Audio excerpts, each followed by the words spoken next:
사실 계절적으로 봤을 때 4월이라는 시기는 역사적으로 비트코인에게 긍정적인 때였던 적이 많았습니다. 비스포크 인베스트먼트 그룹 데이터를 보면 4월은 역사적으로 10월에 이어서 두 번째로 비트코인 상승 가능성이 높은 달인데, 지난 5년 동안 비트코인은 4월에 평균 15.63% 상승률을 기록했고 2015년 이후 상황으로 기준점을 바꾸면 13.52% 상승한 것으로 나타나고 있습니다.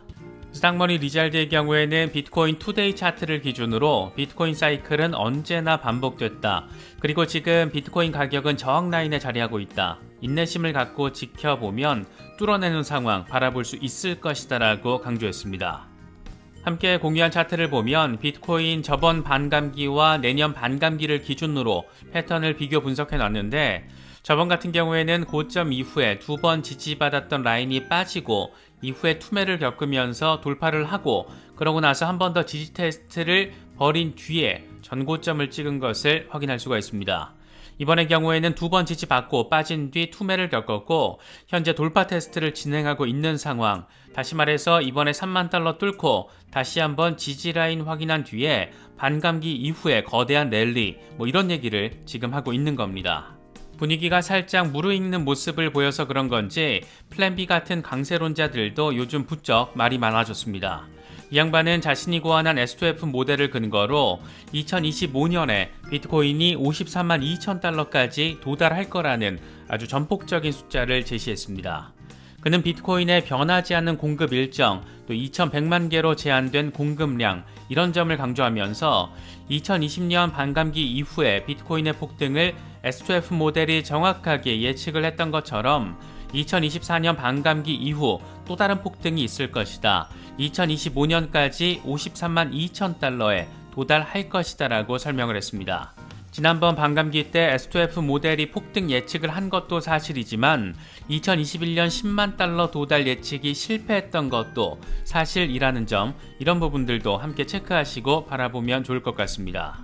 3월부터 ISO 2002 마이그레이션이 본격화되면서 미국 연준 페드나우의 7월 출시 이슈 역시 꽤나 관심을 받고 있습니다. 그런데 연준이 페드나우가 디지털 화폐와는 관련이 없다, 이런 내용을 담은 문건을 이 공식 홈페이지에 공개를 하면서 다소 뜬금포 양상도 확인해주고 있습니다. 먼저 내용은 이렇습니다. 페드나우는 디지털 화폐와 아무런 관련이 없다. 아직 CBDC 출시 계획도 없다.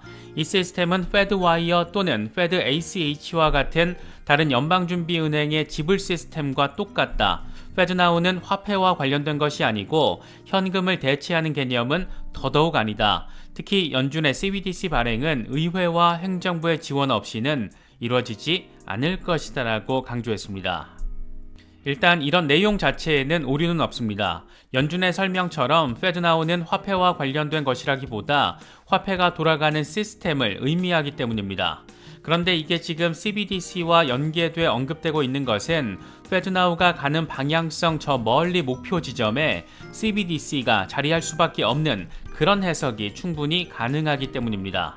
연준 입장에서는 페드나우의 출시 자체가 CBDC 출시 가능성을 높이는 것으로 시장이 해석되면서 암호화폐 시장 또는 블록체인 산업을 직접적으로 또는 필요 이상으로 자극하는 상황을 피하기 위한 목적이 깔려 있는 것으로도 바라볼 수가 있는데, 사실 이런 입장은 이해가 될 수 있지만 페드나우가 CBDC를 향한 길목이자 그 바탕이 될 수 있다는 점은 부인하기는 어렵습니다.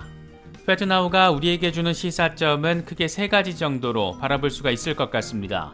첫 번째로는 미국 은행들 사이에서의 송금이 블록체인망을 통해서 즉각적으로 이루어진다는 것이고, 두 번째로는 이게 CBDC를 향한 직전 단계로서 추후 글로벌 송금 결제 역시 연준의 페드나우를 통해서 진행된다는 것을 의미합니다. 연준의 페드나우 역시 ISO 2002를 채택하게 됩니다. 마지막으로는 리플과의 간접적인 연관성인데, 이미 리플의 파트너가 연준 페드나우 파일럿 프로그램에 참여하고 있어서 이게 또 어떤 확장성을 가지게 될지 역시 관심 포인트가 되고 있습니다. 잘 아시는 것처럼 ISO 2002의 블록체인 기업으로서 유일하게 공식 멤버로 참여하고 있는 게 리플이고, 연준 역시 이걸 채택할 예정입니다. 연준의 설명처럼 이건 분명 시스템의 문제, 다시 말해서 미국이라는 국가에서 지금 현재 국내에서 송금을 하더라도 하루 이상이 걸리는 상황을 개선하고 혁신하는 시스템의 혁신이지만 이게 궁극적으로는 ISO 20022와 연결이 되고 국경 간 송금으로 연결이 되고 결국 CBDC와의 관련성으로 바라볼 수밖에 없는 부분이 존재하는 상황은 투자자인 우리에게는 상당한 의미 포인트가 된다라고 바라볼 수 있지 않을까 생각됩니다. 페드나우와 관련된 부분은 내용이 좀 더 많아서 오늘 저녁 멤버십 라이브 방송에서 좀 더 심층적으로 짚어보도록 하겠습니다. 블룸버그의 경우에는 5월 FOMC가 사실상 올해 마지막 금리 인상이 될 것이라는 점을 내보이기도 했습니다. 미국 기준금리가 고점에 근접하면서 글로벌 금리 인상 사이클의 끝이 가시화하고 있다는 겁니다. 23개 주요국 중앙은행들 가운데 최소 20개국은 내년 금리를 인하할 것이다. 현재 연준의 기준금리 상한은 5%인데 올해 말에 5.25%, 내년 말에 4.25%가 될 것이다. 이렇게 예상을 했습니다. 5월 FOMC에서의 금리 인상이 사실상 끝이고 6월 FOMC에서 금리 동결 선언, 그리고 나서 빠르면 올해 하반기 아니면 내년부터 금리 인하 돌입, 이런 타임테이블을 기본적으로 깔고 있는 전망이라고 바라볼 수 있는 부분입니다. 마이클 반데포페의 경우에는 지금 전반적인 비트코인의 흐름이 2019년과 매우 비슷하다는 점을 강조했습니다. 말 그대로 과장도, 스릴도, 포모도 없었던 2019년과 지금은 똑같다. 비트코인은 조용히 나아가고 있다. 진짜 포모는 비트코인이 새로운 전고점을 만들어낼 때 시작될 것이다. 이건 반감기 이후에 일어날 것이다. 이렇게 강조했습니다. 이번 3만 달러 돌파가 매우 의미 있는 상황이지만 아직 시작도 안 했다라는 점을 설명하고 있는 겁니다. 스탁머니 리잘드는 매번 반감기를 3단계로 쪼개서 분석을 했습니다. 빨간색이 약세장, 노란색이 반감기 이전 랠리, 녹색이 반감기 이후 랠리, 이렇게 구분이 되어 있습니다. 2012년 반감기 이후에 비트코인은 378일 동안 랠리를 벌였고 이후에 679일 동안 약세장, 그리고 나서 다음 반감기를 앞두고 266일 동안 랠리를 벌였습니다. 2016년 반감기 이후에는 528일 동안 랠리를 벌였고 이후에 475일 동안 약세장, 그리고 404일 동안 반감기를 앞둔 랠리, 그리고 2020년의 경우에 540일 동안 반감기 이후의 랠리, 436일 동안 약세장, 그리고 392일 동안 반감기를 앞둔 랠리를 벌인다라는 건데 그 노란색 영역의 초입에 지금 들어와 있다라는 것이 표시가 되어 있습니다.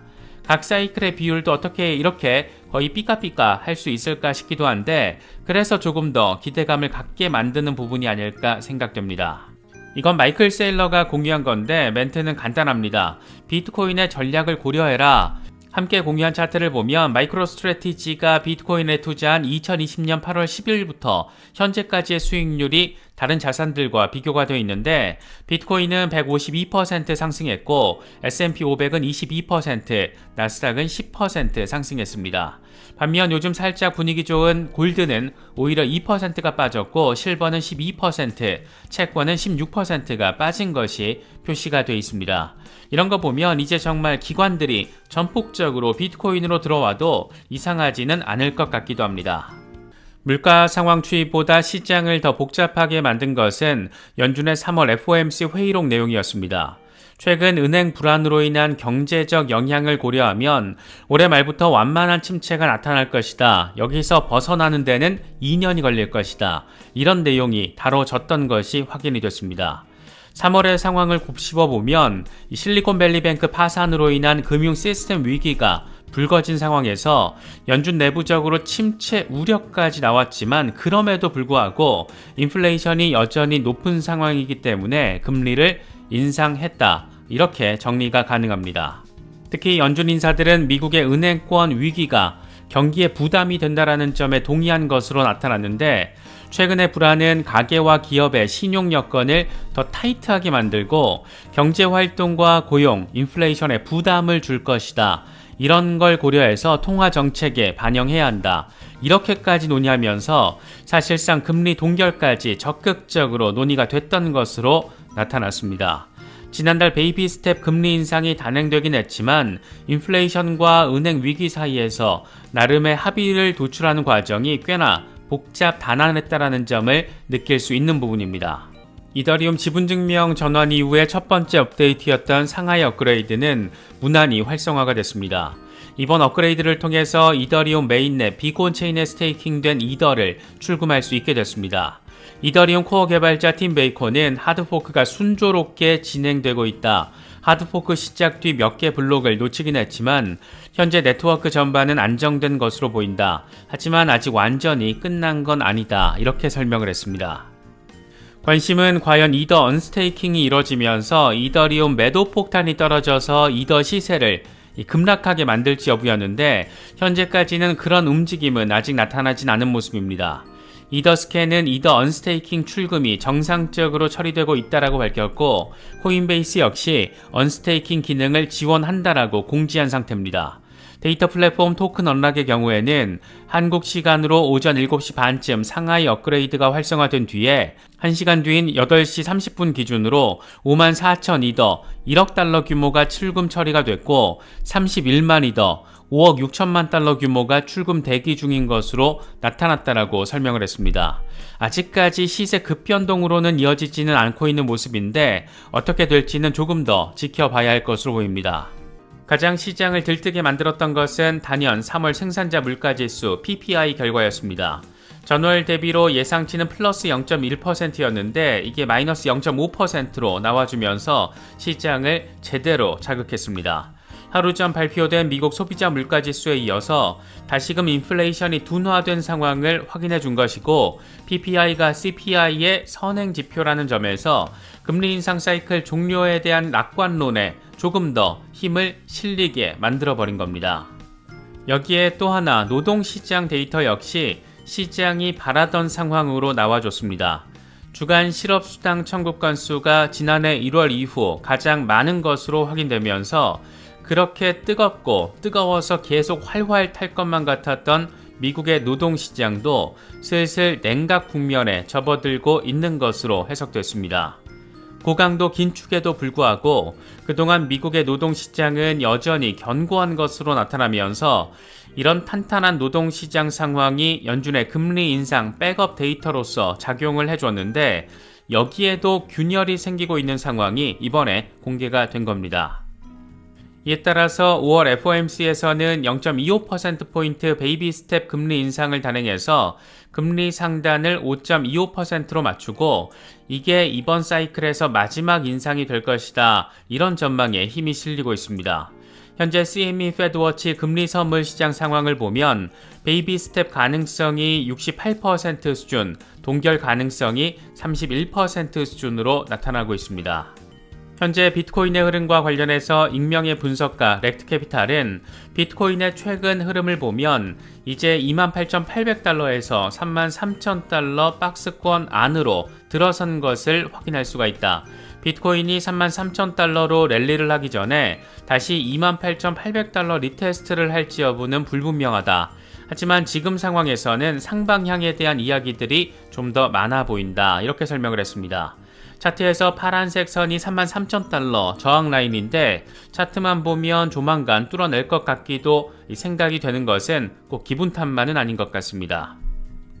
캡틴 파이빅의 경우에는 이번 주 주간 종가를 3만 달러 위에서 해줄 경우에 38,000달러로 향하는 길이 열리게 되는 것이라며 좀 더 전폭적인 숫자를 제시했습니다.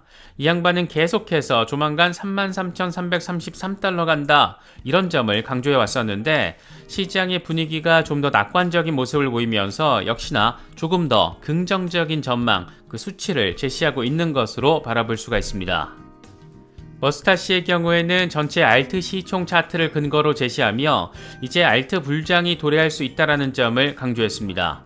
전체 알트 시총 차트를 보면 지난 2년 동안 지속되어 왔던 상단 저항 라인이 이번에 뚫린 것 확인할 수가 있는데 이와 관련해서 머스타시는 이건 정말 대단한 일이다. 지금 가장 중요한 질문은 당신은 준비가 돼 있는가? 이런 부분이다. 이렇게 강조했습니다.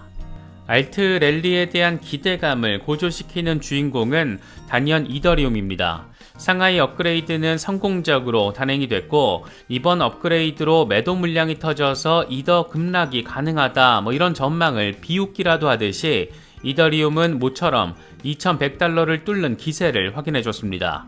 지금 이더리움의 20일 지수이동 평균이 1950달러 부근이기 때문에 지금의 분위기만 좀 더 잘 타준다라면 추가적인 상승도 기대할 수 있지 않을까, 그런 생각도 갖게 만드는 것 같습니다. 이건 글로벌 전체 자산 시가총액 랭킹을 보여주는 건데, 비트코인 시총이 5,960억 달러를 돌파하면서 글로벌 탑10에 자리한 것을 확인할 수가 있습니다. 시총 사이즈만 보면 구글의 모회사 알파벳의 절반 정도 수준인데, 이 정도면 그래도 참 많이 왔다, 이런 생각이 들기도 합니다. 최근 국내 거래소 콜드월렛이 해킹당하는 사건이 발생하면서 내 자산을 어디에 어떻게 보관을 해야 할까 고민이 커질 수밖에 없는 시기입니다. 특히 지난해 FTX 사태까지 겪은 상황이다 보니까 이런 우려를 갖는 것은 당연해 보이기도 합니다. 탈중앙화 거래소가 됐든 개인 콜드월렛이 됐든 나름의 리스크 분산 차원의 관리가 필요하다는 생각이 들기도 하는데, 콜드월렛을 통한 셀프 커스터디에 관심이 있으신 분들은 화면의 카드를 클릭하시면 저희 채널과 파트너십을 맺고 있는 디센트 월렛을 특별 할인 가격에 구매하실 수 있습니다. 특정 거래소나 코인 이체 등과 관련된 문의는 디센트 고객센터를 통해서 확인하실 수 있습니다. 이번에 준비한 영상은 여기까지입니다. 시청해주셔서 감사합니다. 지금까지 크립토 노마드였습니다.